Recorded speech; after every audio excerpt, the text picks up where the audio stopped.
안녕하십니까. 반갑습니다. 이제 마태복음 연구 제 11번째 강의를 여러분과 함께 강의를 시작해 보도록 하겠습니다.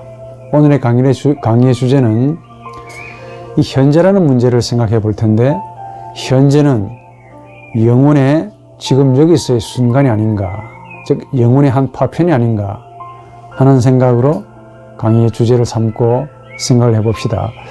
우리 지난번 강의에서 하나님의 나라와 관련해서 이 마태복음 연구를, 그러니까 마태복음 연구가 하나님의 나라지요. 주제가 이게 뭔가, 이게 어떤 시간과 관련해서 무엇인가를 지금 고민하는 가운데 있는데, 우선 이 우리 두뇌의 한계를 먼저 인지해야 됩니다. 유감스럽게도 우리 두뇌는 현재를 인지하지 못합니다. 느끼지 못합니다. 가지지 못하죠. 즉 뭘 가지고 있느냐, 과거라는 시점만 가지고 있습니다. 유감스럽게도. 근데 과거가 현재를 만들지 못하죠. 근데 과거만 가지고 있는 우리 두뇌가 생명, 실제성, 현재, 그 현재로 임하는 영혼을 전혀 인지하지 못한다, 처분할 수 없다라는 사실입니다. 조금 어려운 말로 주격과 혹격과의 관계에서만 하나님과 우리 인간과의 관계가 그대로 드러난다 하는 이 말인데, 우선 인간은 하나님을 향하여 진심으로 부르는 존재로 지음을 받았습니다. 인간을 하나님을 사유하고 생각하고 코기토적인 존재로서 지음받은 게 아니고, 하나님을 향하여 진심으로 부르는 존재, 하나님을 부른다라고 할 때 조금 다르게 말하면 하나님의 혹격이다. 혹격이 우리 부르는 거지요. 하나님을 부르는 존재, 하나님의 혹격으로 인간이 창조함을 받았습니다. 이것으로 인해 하나님을 향하여 말을 할 수가 있는 것이죠. 그러니까 하나님을 부르는 존재가 되지 않으면은 우리 인간은 본질적으로 혹은 본성적으로 아주 자연스럽게 천연적스럽게 하나님을 위시해서 모든 피조물, 모든 다른 존재자들을 향해서, 그 가운데 하나님도 포함되어 있다는 게 문제인데, 하나님마저 향하여 말하는 주인 혹은 주격, 조금 달리 말하면 니체 표현대로 말하는, 명령하는, 해라, 하지 마라 라고 말하는 주인이 된다는 겁니다. 본성적으로 혹은 자연적으로 외치지 않으면은. 여기서 주어란 뭐냐 하면은 단순히 문법적인 주어 혹은 주격을 의미하지 않습니다. 이걸 좀 넘어서서 주어란 문장상에서 주어의 역할을 하는 것만 있는 것이 아닙니다. 문장을 만들죠. 누가? 주격이, 주인이. 문장을 만드는 주인이죠. 그리고 자신이 그렇게 만든 문장을 가지고 창조해가지고 그 문장으로 하여금 하나님을 포함한 모든 생명의 타자들에게 전달하고 명령하는 정도로 아니고, 그 자신이 만든 문장의 명령을 또 하나님으로 하여금 지키게 만들고 행하게 만드는, 소위 듣게 만드는, 조금 다르게 말하면 순종하게 만드는, 소위 명령하는 자라는 의미를 이 주어 혹은 주격이라는 의미가 가지고 있습니다. 원래는 여러분들이 아시다시피 하나님만이 문장을 만들어서, 로고스, 하나님만이 문장을 만들어서 자신의 아가페인 이 로고스로 문장을 만들어서 자신의 피조물인 인간에게 넘기고 건네는 그런 인격적인 분이 되십니다. 하나님만이. 그런데 놀랍게도 이 부패한 인간 역시 하나님과 비슷하게, 유사하게 문장을 만들어서 하나님에게 명령하고 자신이 만든 문장으로 하나님으로 하여금 행하게 하는 아주 놀라운 이 주어의, 주인의 주격의 역할을 한다 이겁니다. 이걸 가리켜 하나님과 닮았다라고 하기도 하고, 또 이걸 가리켜 하나님의 형상이다라고 신학적으로 말을 할 수 있습니다. 그래서 우리 인간이 하나님의 형상이다라는 말은 굉장히 많은 의미를 가지고 있는데, 적어도 말, 문장을 만든다, 짓는다, 문장을 창조한다라는 의미에서 거의 하나님과 닮았습니다. 또 정신이 그렇게 만든 문장으로 하나님께 넘긴다 하는 것도 닮았어. 넘기는 정도로 아니고 행하게 한다. 하나님으로 하여금 조금 적나라하게 말하면 내 심부름꾼으로 내가 원하는 일을 하게 한다라는 점도 하나님과, 즉 창조주 하나님과 유사합니다. 대단하죠. 오늘 내용은 이 기도에 대한 이야기가 아님에도 불구하고 이 주격과 혹격과의 관계를 좀 이야기하려면 기도가 나와야 돼요. 문장을 만들어서 내가 하나님께 넘기는 행위를 우리는 보통 기도라고 부릅니다. 그러나 이 기도의 형식만, 행위만을 생각하지 말고 현상만 보지 마시고 이 기도라는 이 형식을 가지고 창조주라는 하나님이라는 이 생명의 주인에게 향하고 있다는 사실을 한번 생각해 보시기 바랍니다. 도대체 어떤 피조물이, 인간을 제외한 어떠한 피조물이 이 신이라는 창조주 하나님을 향해 명령하고 행하게 하는, 자신의 말을 해보라, 들어보라는 식으로 말을 할 수가 있겠습니까? 예? 놀랍지. 하나님만이 하실 수 있는 행위를 우리 인간도 하나님에게 그대로 하고 있다는 점에 있어서 너무 인간이 하나님과 닮았다라는 겁니다. 기도라는 형식에서 말을 건넨다, 기도라는 형식으로 자신이 만든 문장을 하나님께 행하게 한다, 전달한다는 점에 있어서 그 전달한 말을 단순히 전달하는 것으로 끝나는 게 아니고 그 말을 지키도록 하게 만든다는 점에 있어서 인간은 하나님과 너무 닮았습니다. 기도에서 문장을 만들죠. 만든 그 문장으로 하나님께 넘기죠. 또 그렇게 넘겨진 그 인간의 문장에 대해서 하나님이 움찔하십니다. 하나님이 움찔하신다 그러니까. 네? 그리고 그 문장을 보시고 들으시고 그 문장대로 행하시기도 합니다. 그래서 기도를 가리켜서 인간이 하나님과 거의 동격으로 지음을 받았다라는 사실을 증명할 수가 있는 겁니다. 이론적으로만 증명이 되는 것이죠. 적어도 기도 하나만 가지고 인간이 하나님과 같은 레벨이다, 동격이다 라는 사실을 알 수가 있습니다. 하나님의 생명은, 혹은 실제성 어려운 말로 이 생명은 인간이 비록 기도라는 형식으로 표현할 수 있겠지만은 원래는 본질적으로 인간이 외치고 그리고 불러야 하는 생명입니다. 하나님은 인간이 불러야 하는 생명이야. 즉 하나님은 인간의 혹격에서 비로소 인간의 주격이 된다. 인간이 부르면서 그 인간의 부르심을 받으면서 인간에게 말씀하시는 인간의 주격이죠. 인간의 혹격에서 비로소 인간의 주인이 된다라는 의미입니다. 원래 하나님은. 그러니까 하나님의 생명은 인간이 부르고 외쳐야만이 비로소 느껴지는 것이죠. 이걸 아무리 논하고 아무리 진지하게 생각하고 코기토, 아무리 분석하고 아무리 추리하고 아무리 경건한 자세로 사유한다고 그래도 인간에게 하나님은 증명되지 않습니다. 증명은 이 머리를 쓰는 방법이요. 그러나 느끼는 것은 마음을 쓰는 방법입니다.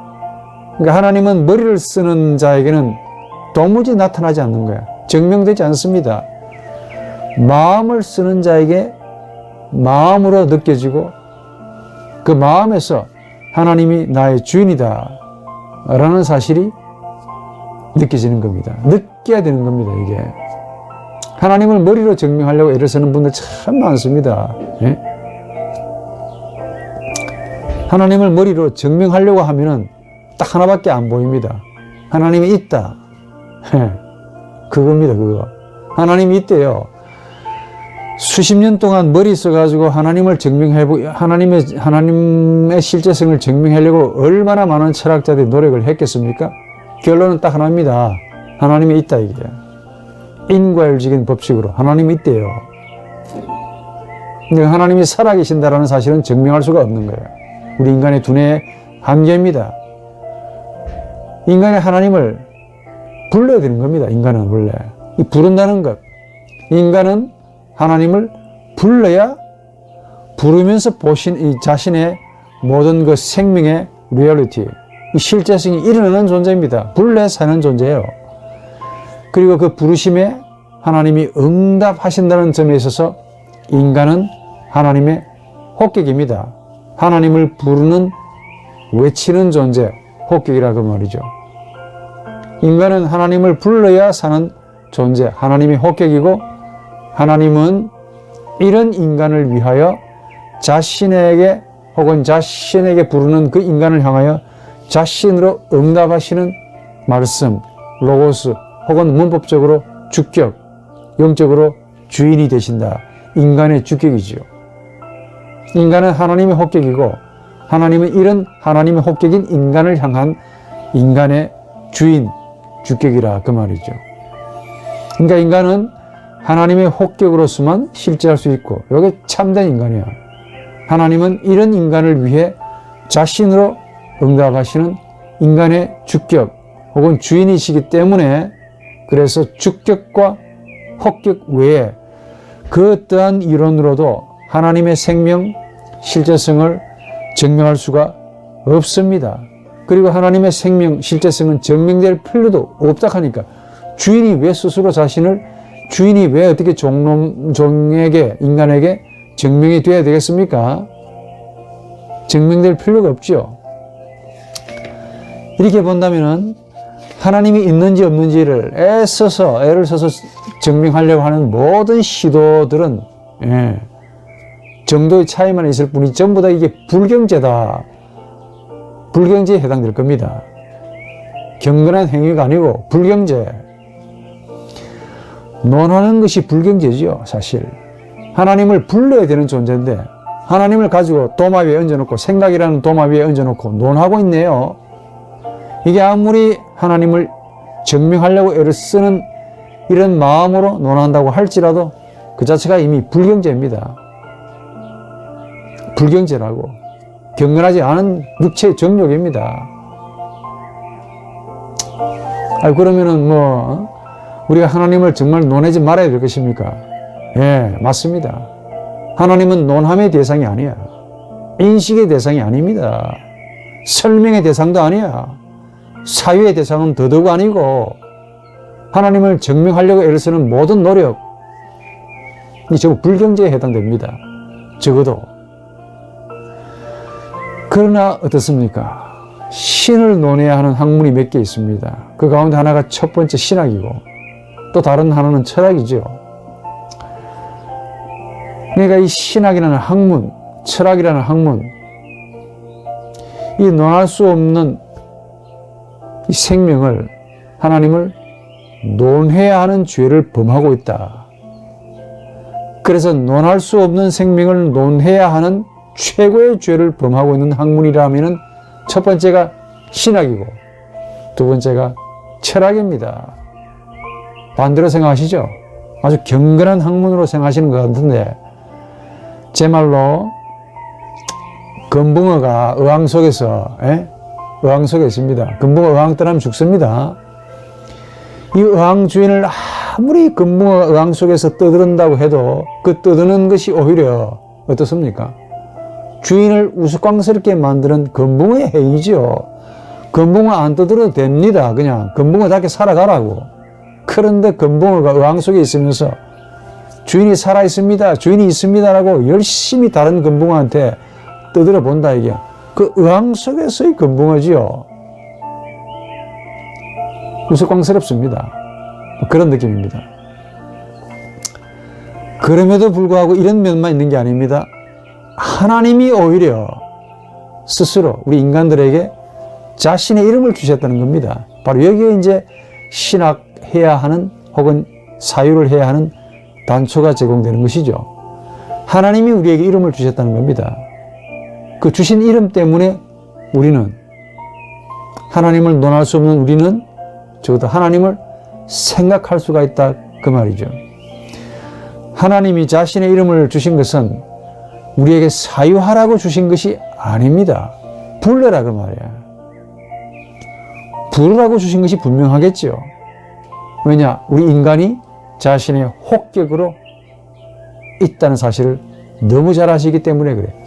자신을 불러야 되는 존재, 불러야 살 수 있는 존재이기 때문에 하나님이 이걸 너무 잘 아시기 때문에 하나님이 스스로 자발적으로 우리 인간에게 이름을 주셨습니다.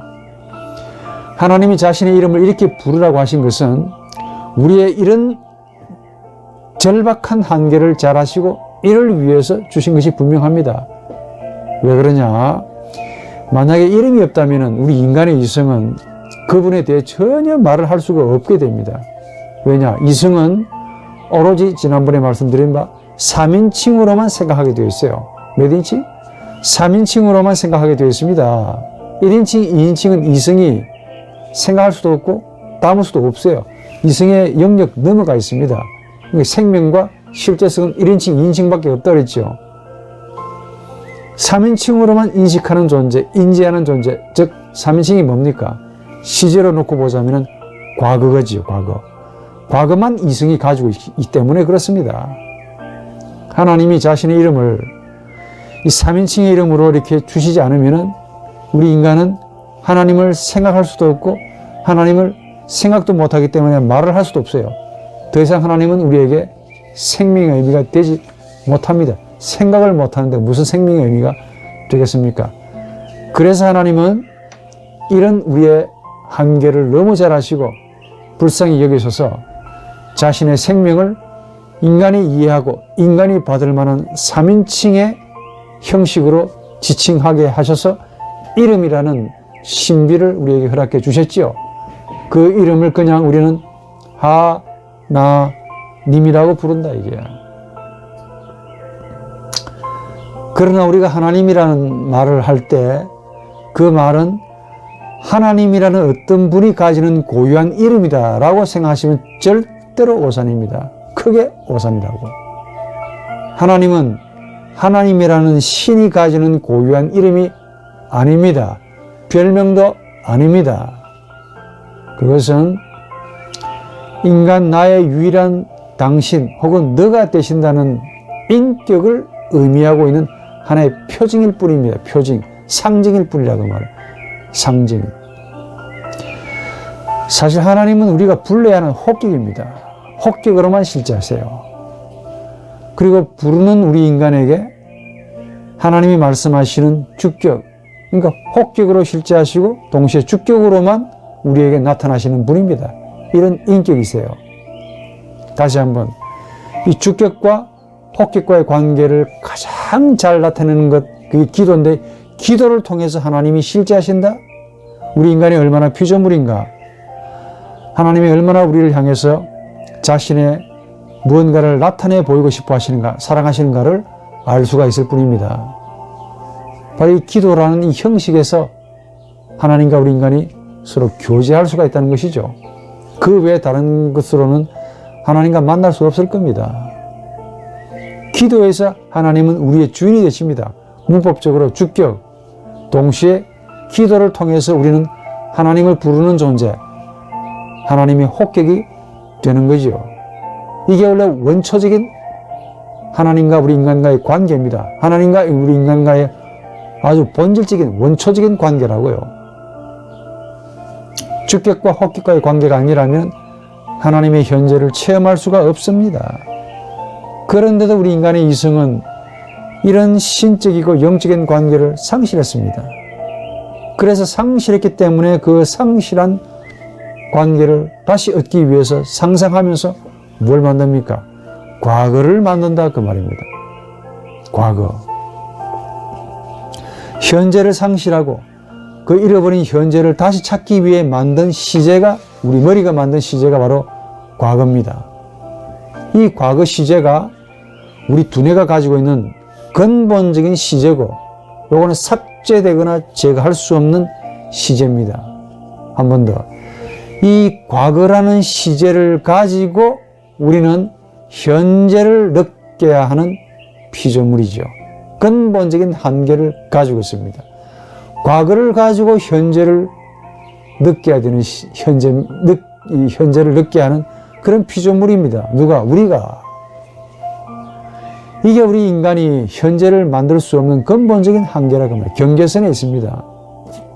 과거가 어떻게 현재를 만듭니까? 그렇죠. 현재가 과거를 만들 뿐이지. 과거를 만들어 놓고 그 과거에서 미래를 만들 수 있습니다. 과거의 연장선에서 미래를 추측하고 상상해서 미래를 만들 수 있지만은 딱 하나, 현재만은 절대로 만들지 못합니다. 우리의 머리는 아까 말씀드린 바 이미 과거 시제로 입력이 되어 있습니다. 시제가 과거라고. 달리 말하면 3인칭으로만 인식하도록 되어 있기 때문에 현재를 읽을 수도 없고 현재를 번역할 수도 없고 현재를 통역할 수도 없고 생각할 수도 없고 상상할 수도 없습니다. 현재를. 마치 의왕 속의 금붕어가 의왕 밖에 있는 주인의 말을 전혀 알아들을 수 없는 것과 동일합니다. 그래서 현재는 우리에게는, 의왕 속에 있는 우리에게는 전혀 생소하고 이질적이고 낯선 시간이죠. 그런데 원래 현재가 생소하기 때문이 아니라 원래가 우리가 원래 현재를 인식할 만한 능력을 가지고 있지 않기 때문에 그렇습니다. 그래서 현재는 과거 시제를 가지고 있는 우리에게는 항상 순간, 찰나, 획 지나가 버리는 그런 시간으로만 느껴진다고 말입니다. 이 느끼는 것도 참 감사한 일이죠. 동물은 현재를 느끼지 못합니다. 만약 우리가 현재를 받아들일 만한 능력이 있다면, 그리고 그 현재가 우리의 인식의 대상이 될 수만 있다면 그는 분명히 신적인 시간, 즉 영원이라고 말을 할 수가 있을 겁니다. 영원. 오늘 영혼에 대한 이야기를 좀 할 건데, 이 영혼이 뭐냐라고 또 물어서는 안 돼. 영혼도 현재와 동일하게 서술, 묘사, 기술, 정의 불가능합니다. 이게 즉 왜 불가능한지 아십니까? 영혼, 현재, 미래 이런 것들이 불가능한 것이 아니라 우리 두뇌가, 우리 머리가 이미 과거 시제로 입력이 되어 있기 때문에 그래요. 3인칭으로만 인식해야 하는, 인지해야 하는 우리 영혼이 가지는 근본적인 한계 때문에 그렇습니다. 제 말로 무거운 존재, 참을 수 없는 가벼움이지 이게. 우리 인간의 이성이 그렇다니까. 이 무거운 존재라는 심연을 참을 수 없는 가벼움으로 만드는 짓을 하고 있습니다. 우리 인간의 이성이. 이게 우리 인간의 한계입니다. 한계를 가지고 있음에도 불구하고 본인이 한계가 없다고, 무한하다고 스스로 잘난 척하고 경계선을 넘어간다. 이게 마음대로 넘어갑니다. 그런데 어찌합니까? 이 참을 수 없는 인간의 한계를 솔로몬이 뭐라고 한지 아십니까? 전도서 8장 16절 17절 보면 참 흥미로운 이 솔로몬의 지혜가 담겨 있습니다. 참고해 볼 만합니다. 한번 보십시오. 마음을 쏟아 지혜를 알려고 하면은 밤낮으로 자지 못하는 사람도 있다. 그러니까 마음을 쏟아 지혜를 알려고 밤낮으로 애를 쓰는 사람이 있다는 겁니다. 옛날에도 해 아래에서 행해지는 일을 사람이 이해할 수 없대요. 사람이 찾으려고 아무리 수고하더라도 그 의미를 발견할 수 없을 거다. 혹시 지혜로운 사람이 안다고 주장하더라도 그 역시 이해할 수 없다 라고 이 전도서가 밝혀주고 있습니다. 참 이거 말 기가 막히게 했네. 안다고 하더라도 이해할 수 없네 양반들아. 누가? 솔로몬이. 이거 완전히 허무한 거 아닙니까? 안다고 해도 이해하지 못한대요. 여러분 이 말 이해하십니까? 이 말이 맞다고 느껴집니다. 우리가 안다고 해도 이해하지 못합니다. 바로 그거야. 영원이나 현재를 모르는 사람이 어디 있습니까? 이 강의를 들으시는 모든 여러분들이 다 알고 있을 겁니다. 영원 알고 있죠. 현재 알고 있죠. 다 알고 있으면 뭐합니까? 이해를 못하고 산다. 이게 사는 모습을 보시라고. 알고 있는데 이해를 하지 못하니까 이 모양으로 조금 비하해서 저 속된 말로 요따구로 살고 있다는 거지. 알고 있으면 뭐하냐? 이해를 못하니까 이 모양 이 꼴로 살고 있지 않습니까? 마치 영혼이 없는 자처럼 현세에서 천국 이렇게 죽지 않고 영원히 살라고 애를 바닥바닥 쓰고 돈과 권력을 지향하면서 그렇게 열심히 살라고 애를 쓰네. 여러분 다 물어볼까요? 죽는다는 거 아십니까? 모르십니까? 다 알고 계시죠? 알고 있으면 뭐합니까? 본인이 죽는다는 것을 이해하지 못하고 사는 사람들이 너무너무 많지 않습니까? 알고 있으면 뭐하냐고 물어봅니다. 당신 죽는 거 아십니까? 알고 있대요. 그런데 정작 사는 모습은 죽는 사람 같지 않아. 죽는다는 것을 이해하고 사는 사람 같지 않다 이 말이에요. 제 말로 조금 나이브하게 말하면 불나방 아시죠? 불나방. 이 불이 막 비치는데 나방이 자기의 생명을 걸어놓고 달려듭니다. 죽을 줄을 뻔하게 알면서도 이 불로 태우려가는, 자신을 태우려가는 나방이죠. 불나방. 이거 아는 거 맞습니까? 알고 있으면 뭐하냐고. 이해를 못하는데 오늘도 이해하지 못하고 살아간 사람이 글쎄요 얼마나 많습니까? 고작 하는 말이 영혼이 있다. 영혼이 있다는 것도 압니다. 어느 가사에 보니까 기똥찬 말을 합니다. 영혼이 자신만 사랑해 주세요. 나만 사랑해 달랍니다. 영혼이 함께 있어 주세요. 와, 변치 말고 우리 영혼이 삽시다. 그 영혼이 여러분들은 어떻게 들으실는지 모르지만은 이거 참을 수 없는 무거움에 견딜 수 없는 존재의 가벼움이네 이거. 무거운 존재를 참을 수 없는 가벼움으로 만드는 이 인간, 영혼이 나와 함께 살잡니다. 말하는 것은 참 쉽게 말하시는데 이해하고 저 말씀을 하실까라는 생각을 제가 웃으면서 좀 가끔 해봅니다. 못하고 이해를 못하니까 저런 말씀을 하시고 계시겠죠. 무거운 영혼을 참 가볍게도 말씀하십니다.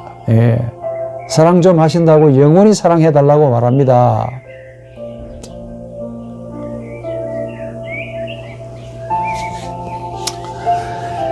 어쩌면 영혼은 이 세상 밖에 우리 엑스트라노스죠. 세상 위에, 세상 넘어 울트라노스죠. 그 차원에서는 영혼이라고 하는 말이 성립되겠으나 만약에 이 영혼이 즉 세상 밖에 우리 밖에서 우리 넘어 있는 이 세상이 즉 영혼이 만약에 이 세상으로 오게 되면 이게 바로 현재가 될 겁니다. 현재. 바로 이겁니다. 이게 제 강의하고 싶은 이야기야. 즉 영혼을 이 세상에서 만난다면 바로 이게 현재가 될 겁니다. 영혼은 무시간적인 것이 아닙니다. 혹은 영혼은 초시간적인 것도 아니야. 초월적인 시간도 아니고 세상적인 시간 개념은 더더욱 아니죠. 영원이라는 시간은 없습니다. 성립할 수가 없단 말이에요. 시간 자체가 유한한 것인데 어떻게 영혼을 시간으로 환산할 수 있겠습니까? 그럼에도 영혼은 현재를 떠나서는 만날 수 없는 신비입니다. 제 표현으로 현재를 한계점으로 만약에 가정을 해봅시다. 할 수가 없지만은 가정을 해본다면은 영혼은 그 한계점을 영원히 계속 연장을 시키면은 바로 그것이 영원이 된다라고 말을 할 수가 있습니다. 그래서 현재를 가리켜 영원의 한 점에 불과하다라고 할 수 있습니다. 그럼에도 중요합니다. 이 현재를 거치지 않고 영원을 생각한다면은 이런 생각은 영원을 형이상학적인 그런 영원으로 그렇게 만들 겁니다. 그 영혼은 초시간적인 혹은 무시간적인 의미 없는 시간이 되어버립니다. 시간 속에 사는 우리가 시간을 초월하는 영혼을 상상할 수 없죠. 생각할 수가 없습니다. 시간 안에 우리는 있는데 시간을 초월한 그런 영혼을 어떻게 우리가 상상할 수 있겠습니까? 그런데 하나님이 이런 우리에게 전도서 3장 11절에 영혼을 사랑하는 마음을 주셨다라고 했지요. 그 마음은 영혼을 사랑하는 마음은 그 마음은 바로 현재 때문에 영혼이고 현재로 인해서 영혼이 느껴지는 겁니다. 현재 때문에 영혼이 느껴지는 거야. 바로 그겁니다. 우리가 영혼을 어떻게 알 수 있습니까? 지금 여기서라는 현재가 주어져 있지 않으면 절대로 우리는 영혼을 알 수도 없고 상상할 수도 없습니다. 오로지 현재는 우리 영혼에게는 느껴지거나 감지가 되죠. 그래서 영원도 현재를 통해서 우리가 느껴지고 감지할 뿐입니다.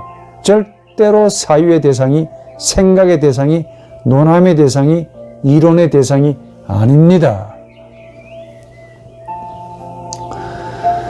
현재를 사유하면 어떻게 되는 줄 아십니까? 현재를 사유하는 우리 인간의 이성적인 능력 자체가 과거라고 그랬지요. 그럼 과거가 현재를 만들어야 되는데 그때 만들어진 현재는 실제적인 살아있는 현재가 아니고 현재로 여기는 과거일 뿐입니다. 내가 그걸 현재로 여긴다는 것 뿐이죠. 실제로 현재가 아니고 그 내용물은 과거인데 현재라는 이름만 갖다 붙여놓은 셈이죠. 솔로몬의 말대로 알면 뭐하냐, 이해하지 못하는데 바로 그 말입니다. 알고 있지만은 이해하지 못하는 것, 이게 되는 거죠. 기가 차죠. 현재를 사유하면은 실제를 사변으로 만드는 것과 같습니다. 실제를 사변적으로 만드는 것을 정신병이라고 부릅니다. 이렇게 생각하면 저나 여러분들은 크고 작은 정신병을 다 가지고 있다고 느껴집니다. 기분이 좀 나쁘십니까? 정도의 차이가 있을 뿐이지 전부 다 우리가 정신의 병 속에 다 갇혀 살고 있는 것 같다는 그런 느낌이 든단 말이에요. 마치 의왕 속의 금붕어가 의왕 밖의 시간을 어떻게 의왕 속에서 자신의 분량만큼 측정하고 살 수 있겠습니까? 의왕 밖의 시간을 어떻게 의왕 안에 있는 시간으로 한다 해봐야 의왕 안의 시간으로 그렇게 분류하고 측정하고 분류하면서 그 시간을, 의왕 밖의 시간을 의왕 속의 시간이라고 생떼를 쓰겠죠. 이게 바로 금붕어가 가지는 한계가 아니겠습니까? 생떼를 쓰는 시도겠죠. 좋아, 간단한 예로 아주 일상적인 시간인데 여러분 미국과 한국과의 시간이 차이가 있죠. 시간이 같습니까? 다릅니다. 적어도 7시간, 8시간 차이가 나잖아요. 그리고 같은 미국 내에서도 워낙 땅이 넓다 보니까 동부의 시간이 틀리고 서부의 시간이 틀립니다. 북부 시간이 틀리고 남부의 시간도 차이가 같지 않습니다. 더더구나 지구 내에서도 그런데 지구를 떠나서 지구와 금성과의 시간이 같겠습니까? 같을 리가 없죠. 이런 한계를 조금이라마로 안다면 현재를 그냥 우리는 신비라고 말하는 것이 가장 좋습니다. 이 신비는 알 수 있지만은 이해할 수 없는 거야. 솔로몬의 말이 맞습니다. 가지고 있지만은 이해할 수 없는 신비입니다, 이게. 가지고 있기 때문에 어떻게 해야 됩니까? 뭔가 분석하고 쪼개고 추론하고 연역해야 되는 것이 아니고 그냥 느끼기만 하면 된다니까. 예. 그나마 주어졌기 때문에 느끼고 살라. 이것뿐입니다. 그렇다면은 현재를 조금이라도 이해하기 위해서 현재가 뭐냐라고 물어서는 안 되겠죠. 지금 우리가 가지고 있는 게 뭐냐를 먼저 생각할 수밖에 없습니다. 즉 우리가 확실하게 가지고 있는 것이 뭐냐? 과거죠, 과거. 그 과거를 가지고 한번 현재를 좀 상상해보고 신비를 느껴보자는 겁니다. 한 번 더, 우리 영혼은 과거를 가진다는 것이 분명합니다. 우리 영혼은 과거를 만들고 또 그 과거를 연역 추론해가지고 미래를 상상해서 만듭니다. 그러니까 과거만 가지고 있는 우리가 현재를 말할 수가 없지요. 과거만 가지고 있는 우리가 현재를 말할 수 있다면 그 현재는 바로 지금 여기서 주어지는 시간, 순간, 찰나, 히크에트, 눈크 이 정도로밖에 말할 수가 없어요. 현재를 과거만 가지고 있기 때문에 우리가. 그래서 과거나 미래는 우리가 영혼이 가지는 시간입니다. 이게 과거라는 시간과 이 미래라는 시간을 만드는 것은 천문학적인 혹은 형이상학적인 철학자가 객관적으로 만드는 것이 아닙니다. 사실은 저나 여러분 모두가 우리 정신의 나가 만드는 거예요. 각자가 만들고 있습니다. 조금 달리 말하면은 나가 상대를 너로 만나면은 나와 너의 영적인 인격적인 관계가 일어납니다. 나가 일어나고 너가 일어나죠. 나와 너의 관계가 일어나는 것을 시간으로 말하자면 이걸 현재라고 부릅니다. 그런데 이 현재를 상실하거나 잃어버리게 되면은 우리 영혼은 이거를 그리워합니다. 휘구합니다. 갈구합니다. 그래서 임의적으로 혹은 인위적으로 시간을 만듭니다. 그 만들어진 시간이 바로 과거고, 그 과거를 연역, 추론, 상상하면서 꿈을 꿀 때 가지는 시간을 미래라고 부릅니다. 무슨 과거입니까? 바로 현재를 기억으로 가지고 있는 과거지요. 현재를 기억으로 가지고 있는 과거이기 때문에 현재를 기억하면서 꿈을 꾸는 겁니다. 꿈꾸는 시간입니다. 그 꿈을 우리는 미래라고 부릅니다. 그래서 과거는 현재의 상실이고 그 현재가 사라진 상처만 가지고 있는 응고입니다.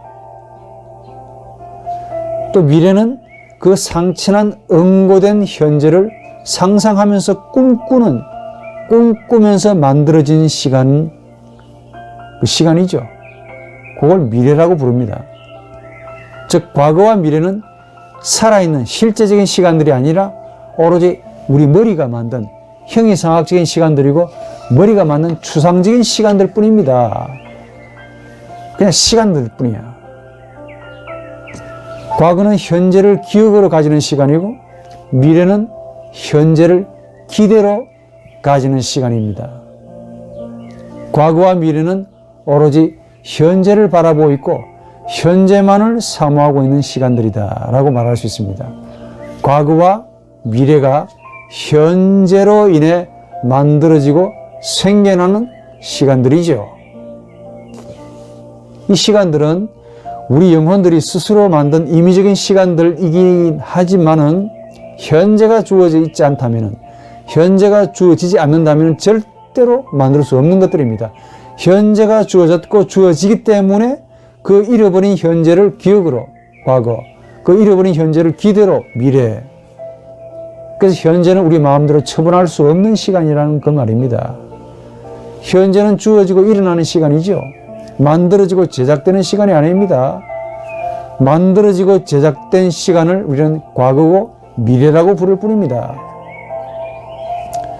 만들어지고 제작된 그런 시간인 과거에게는 어떻습니까?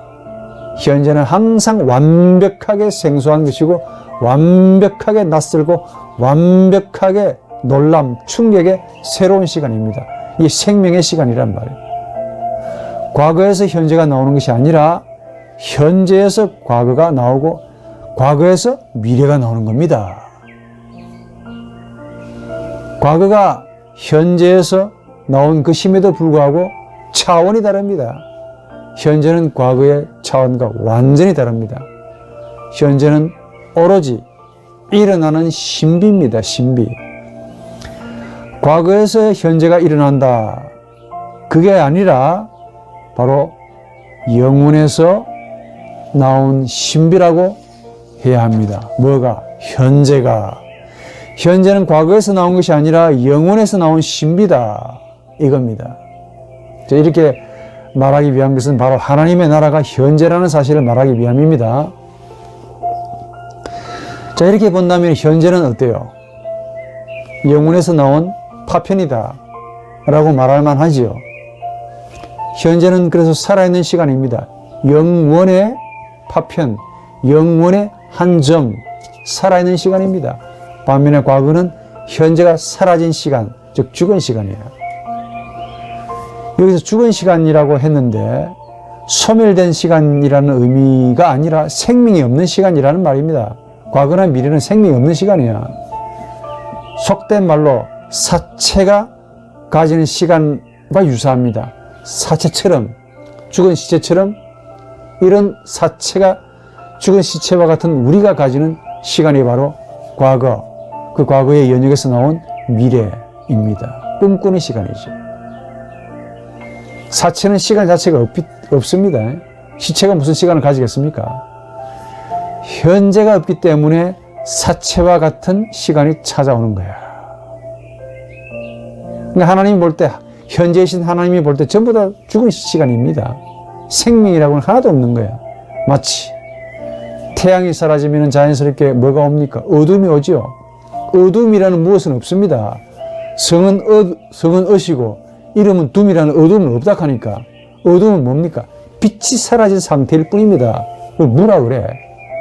마찬가지로 현재를 만약에 빛이라고 한다면 과거는 어둠에 해당됩니다. 현재가 사라지면 자연스럽게 과거가 우리 영혼을 지배하고 다스린다 그 말이야. 반대로 빛이 일어나면 그 어둠은 순식간에 사라져 버립니다. 빛하고 어둠이 싸움이 되겠습니까? 싸움 안 돼. 잽이 안 되는 거야. 어둠이 있는 곳에는 빛이 없습니다. 없기 때문에 어둠이 있는 거지. 그러나 빛이 있으면 어둠은 사라져 버립니다. 무슨 말이냐? 현재가 일어난다고 하면 과거는 사라집니다. 현재가 일어나는 시간만이 과거가 사라지는 시간이야. 현재는 과거와 미래를 사라지게 하고 잠을 재우는 시간입니다. 과거와 미래는 소위 잠자는 시간이라고 해야 되겠죠. 이런 점에서 그것은 현재에 의해서 깨어나야 할 시간이고 웨이크업 일어나시라니까. 현재에 의해서 소생, 부활되어야 할 시간들 뿐입니다. 과거와 미래는. 그러나 현재는 이런 모든 시간의 뿌리, 어디에서 나왔기 때문에 영원에서 나왔기 때문에 시간의 뿌리라고 말을 한다 그 말이야. 여러분들의 이해를 돕기 위해서 이런 이해가 적합할는지 모릅니다. 이 시간을 이 고통과 좀 관련지어서 좀 생각을 해봅시다. 여러분 시간 자체를 아무리 생각을 해봐도 시간은 잡히지 않습니다. 그러나 시간은 항상 뭔가 사건과 관계되어 있다는 사실을 알게 돼요. 우리가 고통이라는 것도 자세히 살펴보면 전부 과거적인 것들입니다. 과거. 여러분이 고통을 한번 가만히 생각해 보십시오. 아, 지금 내가 아프다 라고 느끼는 것 같이 보이지만 사실 전부 과거적인 것들입니다. 예컨대 두 사람이 서로 사랑합니다. 그 시간은 과거가 아니고 미래도 아니죠. 그런데 사랑이 깨져버리고 사라지면 그 잃어버린 사랑을 기억으로 가지는 과거가 생겨납니다. 또 그 사랑을 다시 기대하는 미래를 우리 머리가 가집니다. 이 과거와 미래가 우리 영혼에게 아픔으로, 고통으로 다가온다 그 말이야. 이게 아픈 거야. 즉 사라져버린 이 사랑을 기억으로 가지고 있기 때문에 고통이라는 정서로 우리 영혼이 아픈 거야. 사랑의 기억이 슬픔으로 고통으로 다가오고 사랑의 기대 역시 슬픔이나 고통으로 우리에게 다가옵니다. 예컨대 여러분들, 저나 여러분들 자주 돌아가신 부모님을 그리워하면서 슬퍼하는 경우 가끔 있죠. 만약에 부모님을 지금 여기서 사랑하면서 주어지는 현재 안에 있다면 고통을 느끼지 않습니다. 그렇죠? 그러나 부모님이 사라지고 난 다음에 그 부모님을 기억으로 가지면서 그 부모님을 사랑한 자신 혹은 사랑하지 못한 자신을 고통으로 느끼고 있을 뿐입니다. 이게 우리 인간의 비극이죠. 알면 뭐하냐고. 이해하지 못하고 사는 것이 딱 맞는 거죠. 부모님의 존재를 알면 뭐합니까? 이해하지 못하고 사는데. 고통은 현재와 관계하는 것이 아니라 과거와 미래와 관계하기 때문에 그렇습니다. 이게 아픈 거야. 고통스럽다고. 모든 고통이 대부분 그렇습니다. 그러면 과거는 전혀 불필요한 겁니까? 또 이렇게 말하는 분이 계실는지 모르겠습니다. 아닙니다. 그건 아닙니다. 과거가 있기 때문에 현재를 그리워하고 사모하는 것이죠. 짐승에게는 과거도 없고 미래도 없습니다. 과거가 있기 때문에 현재를 그리워하고 갈구하고 휘구하고 사모한다 이거야. 과거나 미래는 현재를 위한 어두운 배경음악과 같다 이거야. 어둠이 있어야만이 빛이 얼마나 밝게 느껴지겠습니까? 배우가 연기 잘 하도록 도와주는 연극 무대와 동일하다 이겁니다. 과거와 미래가. 그러면 현재와 영혼과의 관계는 어떠하냐? 현재를 만나지 않고 영생 없습니다 라고 말합니다. 제가 현재를 거치지 않고 과거를 가질 수가 없지요. 또 과거를 그치지 않고 미래를 만들 수가 없습니다. 마찬가지로 현재를 가지지 않고 영생을 가진다는 것은 추측에 불과합니다. 상상에 불과한 거예요. 현재를 무시하고 영생 꿈꾼다? 본인이나 꿈꾸는 것이지. 건붕어의 시간일 뿐입니다. 그만큼 현재가 중요한 거예요. 그럼 현재는 어떻게 표현되어야 되겠습니까? 단순히 지금 이 순간입니까? 순간을 뜻하는 것이 현재냐? 그럼 순간은 뭐냐? 아주 복잡하죠. 단 한 개라도 분명한 대답이 없다는 게 우리의 절망입니다. 왜 현재는 순간이라는 이런 찰나로만 다가오냐, 이게. 예. 순간이 현재라면 왜 현재는 순간이 되어야 하며, 순간이 현재라면 왜 현재는 순간이어야 하는가 하는 질문을 제가 스스로 많이 던져봅니다. 도대체 순간이라는 뭐냐, 이게. 그런데 이런 식으로 아무리 논리를 가지고 물어봐도 현재는 침묵, 우리에게 자신의 비밀을 열어주지 않습니다. 도무지 현재는 비밀이고 신비라 그 말이에요. 왜 현재는 우리에게 순간으로만 느껴지는 걸까? 예. 우선 현재는 시간이 가지는 어떤 점이 아니기 때문입니다. 시간이 어떤 점, 어떤 시각을 가진다고 저는 믿고 싶지 않습니다. 시각이나 시점은 우리 두뇌가 가지는 과거 시제의 표현입니다. 그러나 현재는, 그렇게 보니까 현재는 일순간으로 그렇게 비춰지는 것이죠. 차라리 현재가 무엇이냐라고 묻지 마시고요. 과거가 어떻게 만들어지는가를 좀 알면은 현재는 신비로 우리에게 느껴집니다. 제 방법이 바로 이겁니다. 과거는 현재에서 주어지기 때문에 그래요.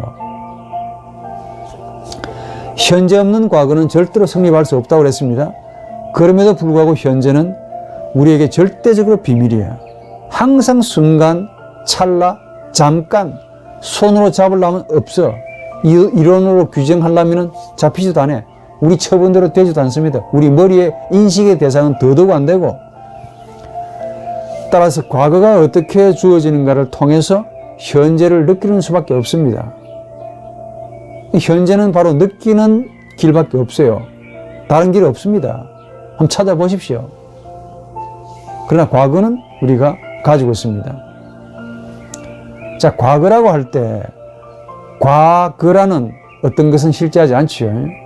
사실 과거란 뭐가 없는 겁니다.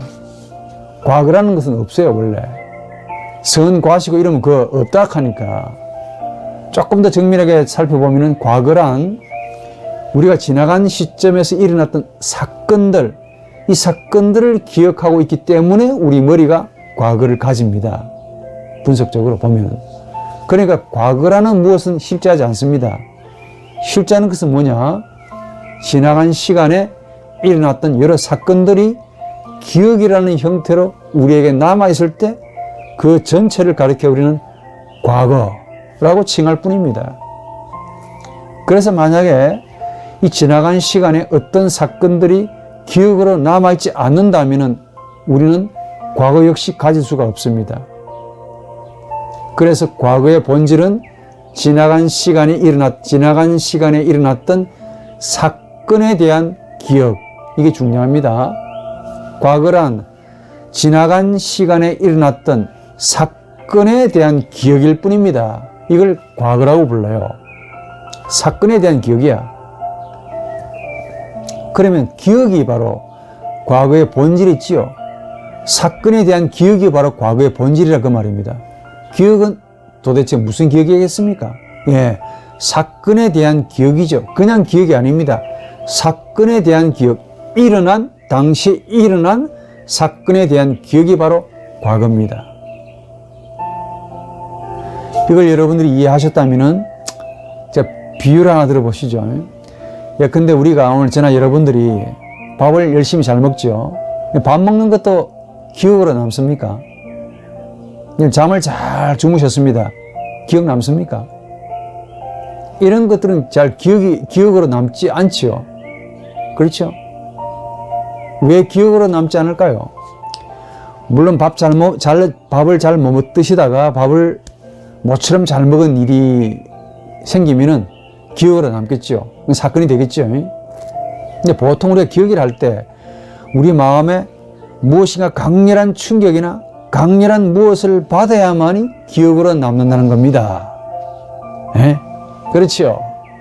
그냥 일상적인 일들은 기억으로 남지 않아. 예컨대 이런 첫사랑을 한번 생각해 보십시오. 처음 사랑에 빠졌습니다. 이 강의를 들으시는 분들이 처음 사랑도 뭔지도 모른다. 그냥 알아서 깨어나야 될 겁니다. 이런 분들은 하나님의 이 신학을 하기에 참 부적합한 사람 같아. 예?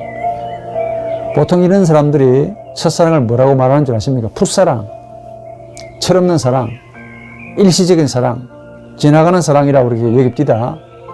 과연 그럴까요? 그분의 생각이죠. 제3자가 보니까, 남이 보니까, 사랑을 객관적으로 보니까, 사랑을 한 번도 해보지 않고, 경험해보지 않고, 아파보지 않은 사람이 하는 말이야, 이거는. 했다 하더라도, 알면 뭐합니까? 이해하지 못한 사람이 하는 말이죠. 전도서의 말이 딱 맞다 하니까. 그러나 첫사랑은 현상적으로 보면 풋사랑 같이 보이는데, 어설픈 사랑, 철없는 사랑으로 비칩니다. 남이 볼 때 그래. 그러나 그 처음 사랑에 빠진 당사자에게는 첫사랑은 절대로 풋사랑이 아닙니다. 절대로 덜익은 사랑도 아니고 절대로 어설픈 사랑도 아니야. 철없는 사랑은 더더욱 아닙니다. 빠지는 사람에겐 그래.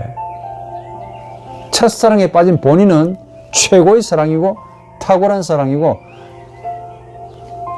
두 번째가 없는 마지막 사랑이야. 처음이자 마지막 사랑이 바로 첫사랑입니다. 첫사랑은 인간이 할 수 있는 처음이자 마지막의 사랑이라고 해야 됩니다. 왜냐? 사랑에 관해서 처음이기 때문에 그래. 이 사랑은 내 마음이 상대에게 고스란히 다 빼앗겠다는 사랑을 가리키죠. 이렇게 말할 수 있지 않을까 싶습니다. 내 마음이 나에게 있지 않고 상대에게 고스란히 넘어간 사건이죠. 이게 사건입니다. 이 사건은 뭣도 모르는 알고만 있지만 이해하지 못하는 남이 보면 어설프지요. 철없고 풋내나는 그런 사건으로 비치지만은 사랑에 빠진 본인에게는 절대로 어설프지 않고 절대로 철없는 사건이 아닙니다. 완전히 역사적인 사건이고 도무지 망각되지 못하는 사건이죠. 뭘 잊어버린 겁니까? 도대체 뭘 잊지 못하는 사건이 되냐고. 예. 바로 자신이 상대에 의해서 잊어지는 사건이기 때문에 그렇습니다. 자신이 남에 의해서 잊혀지는 사건이야, 이게 처음 사랑입니다. 자신이 잊어지면서 내 마음에, 그 자신의 마음에 상대가 내 주인이 된다. 주인으로 내주하는 시간이기 때문에 그래요. 이게 처음 사랑입니다. 최초로 인생에 단 한 번, 괴테는 7번씩이나 느꼈다고 하는데 이 강의를 들으시는 저나 여러분들은 괴테만큼 못 따라가죠. 천재가 아니기 때문에 그래. 최초로 처음 사랑도 못 해본 분들 많습니다. 최초로 내 마음의 주인이 내가 아니고 남이, 저분이, 상대가 나의 주인이라는 사실을 뼈가 저리게 느끼는 사건이고 내 마음을 고스란히 상대가 다 가져간 그런 사건입니다. 이게 기억입니다. 이게 일어났던 기억이야. 이걸 가지고 있어야 과거가 일어나는 겁니다. 과거를 만들 수가 있는 거야. 예, 밥 잘 먹고 잠 잘 자고 옷 잘 입고 화장 잘하고 좋은 차 타고 다니고 이런 것들이, 예, 이런 일상적인 일들이 소위 사건이 될 것 같습니까? 그냥 일상적인 일들이지요. 잘 먹고 잘 살았네. 70년 그렇게 살면 뭐합니까? 예? 과거도 없는데. 과거가 없기 때문에 미래도 없지 않습니까? 이런 사람 꿈이 없는 사람이라고 불러요. 현재를 만나본 적이 없기 때문에 그래. 이런 일상적인 일들을 수십 년을 살아도 우리 마음은 이걸 기억으로 가지지 않습니다. 전부 쓰잘데없는 일이기 때문에 그래. 뭐 기억이 될 만한 게 있어야 기억하지. 그런데 단 1분이라도 내 마음이 상대에 의해서 뺏기거나 그런 말미암아 내 마음이 상실되어 버리면은 이게 일이 아니고 사건이 되는 거야. 우리 한국말로 이 사건이라는 말밖에 안 되기 때문에 그런데 팩트가 아닙니다. 사건이 되는 거야. 이 사건을 가리켜 역사라고 부릅니다. 히스토리가 아니고 게슈엔, 독일말로 게슈시테, 역사가 되는 거야. 이런 역사는 일어나는 것이지 내가 인위적으로 혹은 인간적으로 만들거나 제작하는 것이 아닙니다. 주어진 겁니다. 주어졌기 때문에 일어나는 거야. 우연이든 필연이든 전적으로 나에게 주어지는 것이죠. 내가 만드는 것이 아닙니다. 내가 일상적으로 하는 모든 일들은 원하든 원치 않든 전부 다 일입니다. 전부 일들이야. 그런데 사건으로 주어지는 일들이 있습니다. 이 사건은 내 머리가 과거 시제로 되어 있다고 했죠? 이 과거 시제로 뒤덮여 있는 내 두뇌가 이 순간을 받아들이지 못합니다. 내 두뇌가 덮여버립니다. 사건이 내 두뇌를 덮어버립니다. 그로 인해 과거 시제를 가지고 있는 두뇌가 망각을 해요. 상실해버립니다. 그로 인해서 과거가 가지고 있는 고통, 과거가 안고 있는 번민, 이것이 순간이나마 사라져버립니다. 이걸 현재라고 불러. 그러니까 현재에 있으면 고통이 사라져버립니다. 순간이 바로 현재라면 순간 사라진다. 뭐가 사라진다는 거야? 과거가 사라진다는 거 말이죠. 과거는 고통이고 슬픔인데 순간 사라지는 겁니다. 현재지요. 과거가 사라지는 순간, 그게 바로 현재입니다. 그래서 현재는 과거가 없는 순간이고 고통이 없는 순간이야. 현재가 바로 과거를 지우고 제거함으로 그 과거가 가지고 있었던 고통과 괴로움이 날아가 버리는 순간, 사라지는 순간입니다. 그래서 현재는 순간으로 다가오는 거예요. 순간이라는 현재가 우리 영혼의 고통을 사라지게 합니다. 현재 나에게 일어났던 시간이 지나면 또 그것이 나중에 기억으로 남아서 과거로 남게 되죠. 또 과거 시제로 뒤덮여 있는 내 영혼이 또 이런 과거의 기억들을 가지고 또 엮어냅니다. 뭘? 고통으로 엮어낸다 하니까. 아픔으로. 그 현재의 사건은 과거를 만드는 사건이 되는 것이죠. 그래서 우리의 기억의 모든 내용은 바로 현재 일어났던 사건들의 기억입니다. 기억은 사건들의 기억이야. 우리 두뇌가 마음대로 그 사건을 기억으로 저장하는 것이 아니라 우리 마음이 두뇌를 넘어서서 사건으로 기억하라 라고 명령해서 기억하는 겁니다. 우리 마음이 명령한 거야. 사건은 두뇌가 혹은 이성이 처분할 수 있는 것이 아니라 오로지 마음만이 만나고 마음으로 느끼고 마음이 받아들이는 역사입니다. 선물이라고 그러잖아요. 현재를. 그래서 역사는 마음의 역사죠. 두뇌의 일상적인 일들이 아닙니다. 우리 머리가 일상적으로 반복하는 그런 일들이 아닙니다. 이렇게 장구하게 말을 드리는 이유는 예수가 말씀하신 하나님의 나라가 바로 이 현재고 우리에게는 일이 아니고 사건이라 그 말입니다. 영혼에서 흘러나오는 영혼의 파편인 사건, 즉 현재가 바로 하나님의 나라이기 때문에 그래.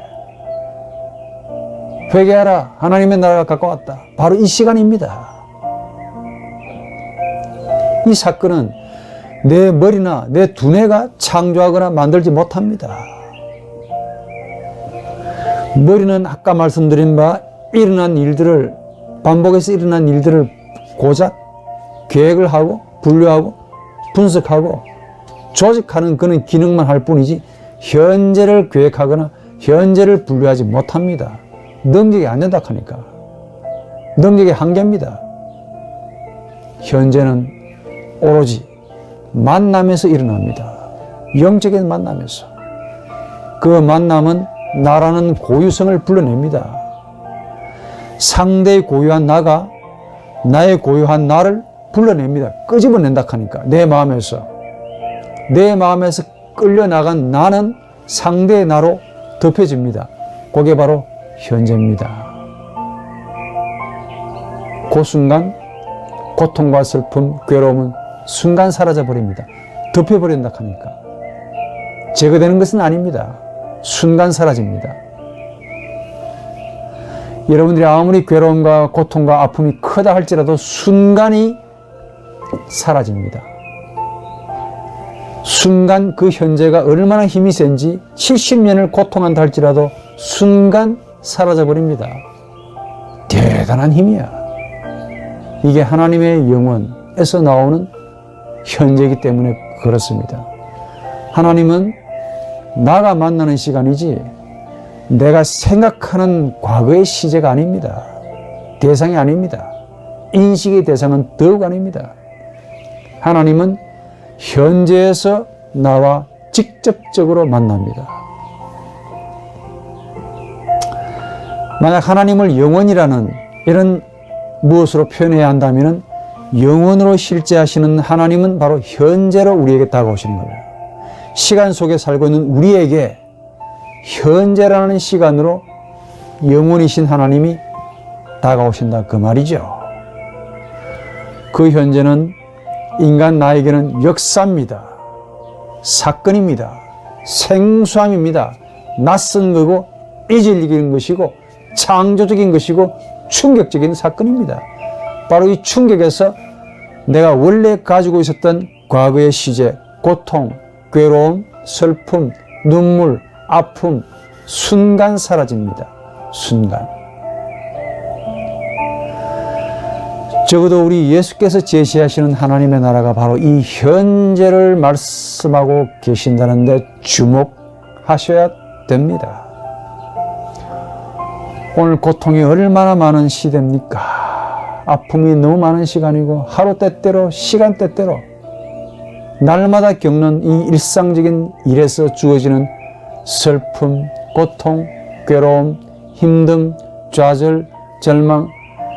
요즘 젊은 사람들이 꿈이 없답니다. 현재로 인해서 꿈이 없다면 참 좋겠는데 과거가 없다는 그 말이죠. 기억도 없고 추억도 없고 아름다운 이런 이야기들은 더더욱 없고 그냥 그렇게 살아가는 것 같습니다.